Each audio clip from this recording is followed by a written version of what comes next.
You have heard of Bitcoins, Ethereum, Solana, Doge, and many more. What are all these? How are they used for exchange? And where can you use them for exchange? How did they come about? To understand these mysterious currencies, we need to first understand the stages of exchange or trade in human history and get to the position where cryptocurrencies are used as a form of exchange in today's world.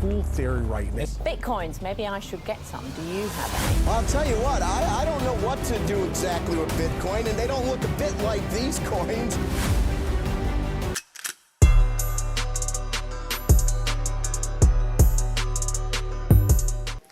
First of all, how did trading begin? Trading began by exchanging one commodity for another. So for instance, if I was interested in your alcohol, I should be willing to give up my gold. And it really became a thing of, what if I'm not really interested in your alcohol, but you wanted my gold? Then came stage 2 of trading, the use of money or currency in exchange of commodities. Many of these currencies came in the form of coins, as we know them, from the cedis to the pounds to the cents. And these coins were accepted as a form of exchange because they held value since they were made from precious metals like gold, silver, and bronze. Then came stage 3, where systems began to build and governments were taking control of all trading activities that went on. Banks were built, and now because you have many coins which has weight, the government said, okay, my people, bring your coins and let's change it into paper and then save it at these banks and give you a receipt that this is the amount of money or this is the amount of your coins that have been changed into paper notes, and you can use this value at any time for the exchange of commodities. Then came stage 4, where we have to purchase things online with the use of our debit card and then our credit card. So in this form, if you have a debit card or a credit card, you have your bank account number imprinted on that debit card, and then you can use the debit card number at any time for purchasing things online. So what happens is that when you purchase something online, a special code or a notification will be sent to you for you to verify this trade before it goes through. So what happens is that when this trade goes through, some amount of money which you are exchanging for a certain value or a commodity will be deducted from your bank account that was built by the government and then added to another person whom you are buying the thing from online account number. So in this spectrum, where does cryptocurrency lie? How did it come about? How are we going to use it? Now, let me tell you what happens. You have heard it all from the introduction: Bitcoin, Dogecoin, Ethereum, Polkadot, Litecoin, Atom, Shiba, Polygon Matic, and a whole lot of coins. No, don't think these are your normal coins. These are virtual coins called cryptocurrencies. So now, why are they called cryptocurrencies? They are called cryptocurrencies because they are protected by cryptography, and cryptography is the analyzing and construction of protocols to avoid the public from accessing private information. So in this case, nobody can trace or track your transactions on a particular blockchain network. Now, what is a blockchain? A blockchain is a secure type of record-keeping system that is called a ledger, and it is linked to every computer that is connected in the network, and it's used for recording every transaction that takes place. Now, it is called a blockchain because every transaction that takes place is recorded in organized blocks in chains and contains some transaction data such as the unique identifier called a hash and the previous identifier of a transaction that was previously taking place in the block, and then the identification or the address of the person sending and the address of the person receiving the crypto that is being sent.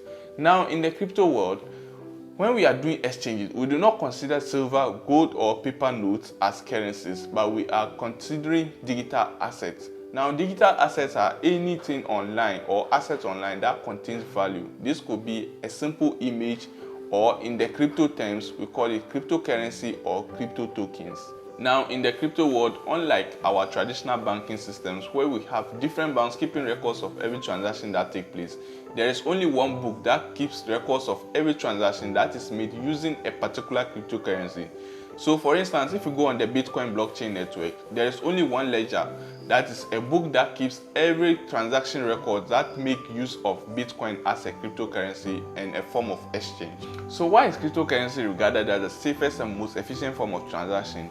The simple answer is that it is decentralized, which means that no government controls how crypto transactions are carried out, but then their transactions are validated by computers that are connected in that particular blockchain network called the crypto miners.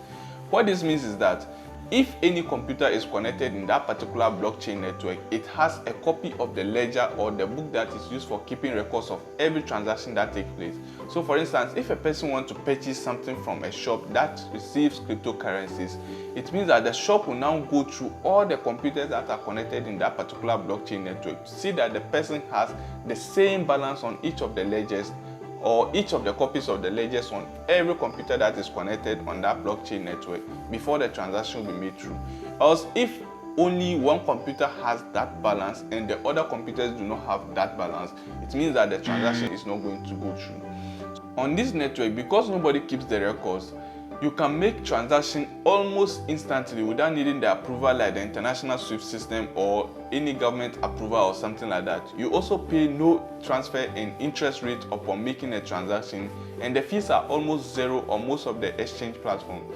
Now the downside is that if you send your crypto to the wrong address, you cannot get it back, because even the computers connected on the network will not know that this is the particular address that you have sent it to, or this is the particular block in the chain of blocks that you have sent this crypto to. And so nobody has the records of each of your transactions, so nobody can trace the transaction and get it back to you. Here comes the interesting aspect of crypto. How is crypto traded? We have all heard that crypto is the future and people are putting money into crypto, but how do they do it? Now, let's see. Just like we can exchange physical money on the stock market for a particular commodity, it is the same way that we can exchange our physical money for cryptocurrencies on the trading platforms like Coinbase, Binance, Crypto.com, FTX, and so on. So what you do is that you create an account on any of the trading platforms, deposit some physical currency, and use that currency in exchange for cryptocurrencies. So when you create an account, you create a crypto wallet which contains all your cryptocurrencies. So when your cryptocurrencies, the value of your cryptocurrencies go high, you can only sell it back to the market at a higher price like you deposited. And then on the downside, if it depreciates, you only sell it at a lower price at the amount that you deposited to be used for the exchange for that particular cryptocurrency, unfortunately. Just like how we can send money from one bank account to the other, or send cryptos from one crypto wallet to the another crypto wallet, and how we use debit cards to purchase items online, it is the same way you can use cryptos to purchase items online.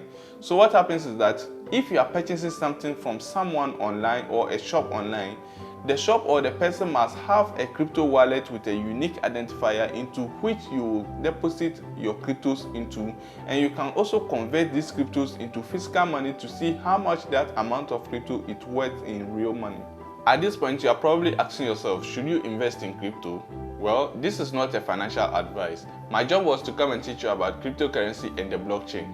Cryptocurrency is a game of cards. How best you play it will determine how much you win on the market. So now, if you want to win on the market, you have to study the trends and make predictions based on your trends and then make your purchase.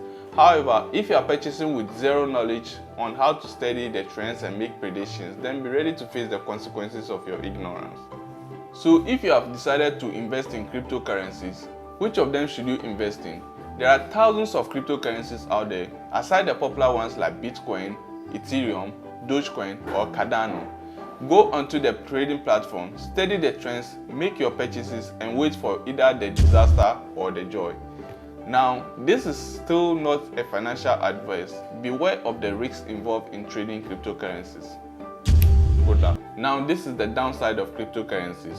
Because nobody controls the currency, its value could be anything at any time based on the number of transactions or the volume of transactions that take place. Secondly, because many computers connected on the blockchain network need to verify the transaction, there is the need for more power, which means that more harm to our environment.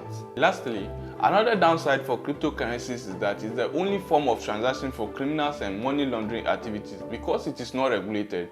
Even if hundreds of millions of dollars is sent from one person in one country to another person in a different country, the government cannot regulate the proceedings of that money as to where it was sent from, to whom it was sent to, and for what purpose was it sent to. Thanks for watching the video up to the end, and if you enjoyed this video, don't forget to subscribe down below, give me a thumbs up, and leave your comments in the comment section. See you another time. Bye.